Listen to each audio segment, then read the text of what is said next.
សួស្តីពុកម៉ែបងប្អូនឥឡូវយើងមកស្រែដូងទៀតហើយបងប្អូនអើយស្រែដូងខ្ញុំមិនសូវមានពេលបានមកផុសជូនបងប្អូនទេយូរបានដល់បងប្អូនឃើញថាដូងរបស់ខ្ញុំគឺឃើញដល់ឡើងខៀវខ្ចីធំជាងមុនហើយបងប្អូនហើយអាយុរបស់វាគឺ3ឆ្នាំហើយបងប្អូនទេធំបានតិចមួយអត់ទាន់ផ្លែបើថាដូងខ្លះគេចេញបកាចេញផ្លែបាត់ហើយដូងខ្ញុំបងប្អូនអើយនៅតែទូចនេះឯងមិនចេះបានផ្លែបានប្រកាមិនធំមិនថិនគេទេបងប្អូនហើយដោយសារតែវាខ្វះជីហើយទទួលជីវាមិនគ្រប់គ្រាន់ទៅធ្វើឲ្យដូងរបស់ខ្ញុំវាคล้ายទៅជាក្រិននិងអការលូតលាស់ជាដំងន់បងប្អូនហើយជាពិសេសនេះអាមីខ្ញុំវាស៊ីស្លឹកវិញគឺច្រើនហ្មងហើយយើងកំពុងតែបាញ់ថ្នាំដើម្បីទប់ស្កាត់និងការពារកុំឲ្យមេខ្ញុំវាស៊ីស្លឹកស៊ីអុយនេះឯងតែយើងខំប្រឹងមិនបានបងប្អូនមិនចោះទេយើងមិនបានទេនេះហើយជីវិតអ្នកការស្រឡាញ់នៅក្នុងការដាំដំណាំនិងខាងកសិកម្មហើយបងប្អូនខាងចំណងចូលចិត្តគឺវាខុសៗគ្នាណាបងប្អូនបើមិនតែបងប្អូនចំណងចូលចិត្តខាងនេះគឺបានទទួលបាប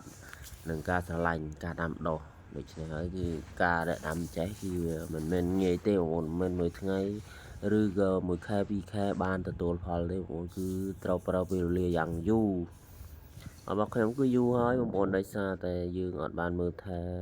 ដិតដល់យើងឥឡូវយើងមិនបានមើលថែដិតដល់មិនជាបញ្ហាទេសំខាន់គឺឲ្យតែយើងបានដាក់ជីទៀងទាត់តាមពេលវេលានិងតាមបច្ចេកទេសគឺល្អបងប្អូនតែនេះបងប្អូនយើងអត់មានពេលវេលានឹងដាក់ជីឲ្យបានទៀងទាត់នឹងគ្រប់ខែឬក៏រាល់ខែឬក៏2ខែម្ដងនោះបងប្អូននេះគឺវាល្អដោយសារតែអញ្ចេះហើយគឺដូងរបស់យើងគឺ1ឆ្នាំបងប្អូនគឺថាឆ្នាំណានោះដាក់បានតែម្ដងគាត់បងប្អូនដាក់ជីហើយយើងមានដាក់ជីណាគីមីទេបងប្អូនគឺយើងដាក់ជីបែបធម្មជាតិគឺជាលមួកគោបងប្អូនប៉ុន្តែក៏វាមិនធំបានលូតលាស់ទេដោយសារយើងដាក់ជីលមួកគោយើងដាក់អត់ទាន់បានគ្រប់គ្រាន់ដែរយើងដាក់ស្បើយកាលតែដាក់ស្បើយពឹបកាលណាតែយើងដាក់ស្បើយគឺដូងរបស់យើងគឺខ្វះ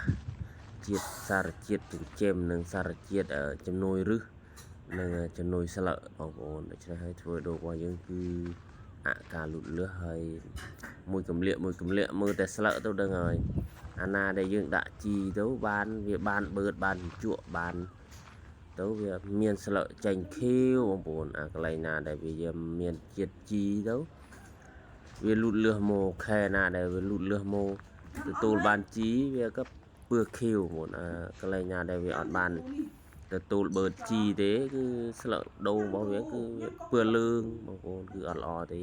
ហើយដើមនេះវិញបងប្អូនមើលមីស៊ីអាមីខ្ញុំបងប្អូនស៊ីស្លឹកលក្តិចទៅមាញ់ថ្នាំបានប្រហែលថ្ងៃវាអត់សូវល្អទេបងប្អូនដោយសារតែមីស៊ីខ្លាំងវាស៊ីខ្លាំងទៅវាចង់ចាញ់ចូលក្រិនខូចដូងអស់លីងបងប្អូនអើយតិនបានផ្លែបានផលអុយគេទេបងប្អូនអើយប៉ុន្តែធ្វើម៉េចទៅត្រូវទៅស៊ូបងប្អូនដើម្បីឲ្យវាឈ្នះបងប្អូនអត់ចោះចាញ់ទេនេះយើងទៅមុខទៀតបងប្អូន